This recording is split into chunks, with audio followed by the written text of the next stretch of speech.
ఆంధ్రప్రదేశ్ ప్రభుత్వం తరపున 4వ రోజున దావోస్ పెట్టుబడుల సదస్సులో ముఖ్యమంత్రి చంద్రబాబు నాయుడు గారు, మంత్రి లోకేష్ గారు పలు సంస్థల ప్రతినిధులతో చర్చలు జరిపారు. ఇన్వెస్టర్స్ ఫ్రెండ్లీ విధానాలతో ఇండస్ట్రియల్ డెవలప్మెంట్ పాలసీ 4.0ను ముఖ్యమంత్రి ప్రకటించారు.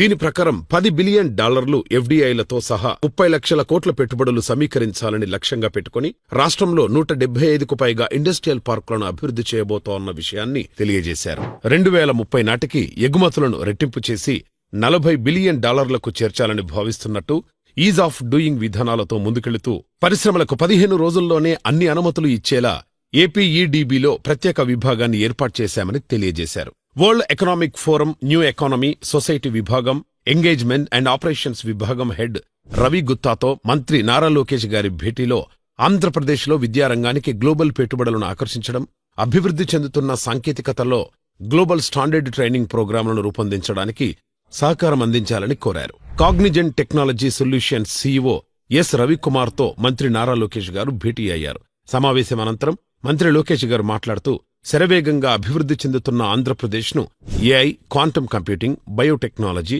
రెన్యూవబుల్ ఎనర్జీలో డీప్ టెక్ హబ్గా తీర్చిదిద్దాలని కోరామని, కాగ్నిజెంట్ నుంచి త్వరలోనే గుడ్ న్యూస్ రాబోతోందని చెప్పారు. ఇన్నోవేటివ్ మార్కెటింగ్, బ్రూవరీస్, స్పోర్ట్స్ స్పాన్సర్షిప్లో పేరెన్నికగన్న హైన్కెన్ సంస్థ సీఈఓ డోల్ఫ్ వాన్ డెన్ బ్రింక్తో మంత్రి నారా లోకేష్ గారి భేటీలో భాగంగా దక్షిణాసియాలో ఆంధ్రప్రదేశ్ హైన్కెన్ కార్యకలాపాలకు వ్యూహాత్మక ప్రాంతమని, ముడిసరుకుల సరఫరాకు అన్ని విధాల అనుకూలతలు కలిగిన ఏపీలో హైన్కెన్ మ్యానుఫ్యాక్చరింగ్ యూనిట్ను ఏర్పాటు చేయాలని కోరారు.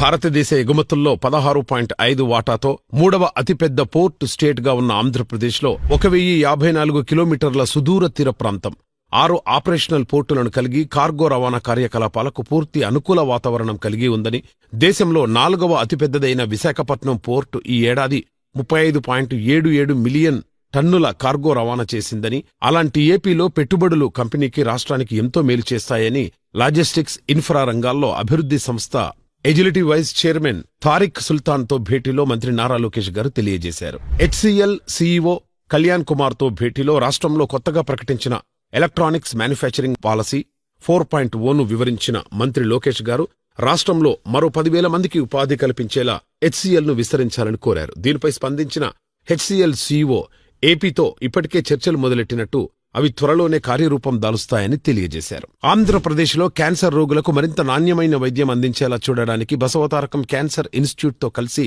జన్యు చికిత్స, అత్యాధునిక ఆరోగ్య సంరక్షణ మౌలిక సదుపాయాల్లో భాగస్వామ్యం వహించాలని కేరింగ్ క్లాస్ ఎగ్జిక్యూటివ్ డైరెక్టర్ బోరో డ్రోపోలిక్తో భేటీలో మంత్రి నారా లోకేష్ గారు కోరారు. ఏఐ ఎనర్జీ ఇంపాక్ట్ అనే అంశంపై జరిగిన సదస్సుకు హాజరైన మంత్రి లోకేష్ గారు భారతదేశం డేటా సెంటర్ సామర్థ్యం గురించి, అలాగే భారత ప్రభుత్వం ఏఐ సామర్థ్యాన్ని గురించి, ఇండియా ఏఐ మిషన్ అనే ప్రతిష్టాత్మక కార్యక్రమానికి బడ్జెట్ 10,300 కోట్లు కేటాయించిన విషయాన్ని తెలియజేస్తూ 7 నుంచి 9వ తరగతి వరకు పాఠ్యాంశాల్లో ఏఐని త్వరలో ప్రవేశపెట్టబోతున్నామని, వ్యవసాయం, ఆరోగ్య సంరక్షణ, సుస్థిరత, స్కిల్ డెవలప్మెంట్, స్టార్టప్ ఎకోసిస్టమ్ వంటి రంగాల్లో ఏఐ అప్లికేషన్లను అందించడం కోసం రాష్ట్ర ప్రభుత్వం గూగుల్తో ఒప్పందం చేసుకున్న విషయాన్ని తెలియజేశారు. ఈ రోజు మంత్రి నారా లోకేష్ గారి పుట్టినరోజు అయినప్పటికీ సదస్సుకు ఆఖరి రోజు కావడంతో రాష్ట్ర ప్రయోజనాలను దృష్టిలో పెట్టుకుని ఎటువంటి పర్సనల్ కార్యక్రమాలు లేకుండా పూర్తి సమయాన్ని సంస్థల ప్రతినిధులతో చర్చలకే కేటాయించారు.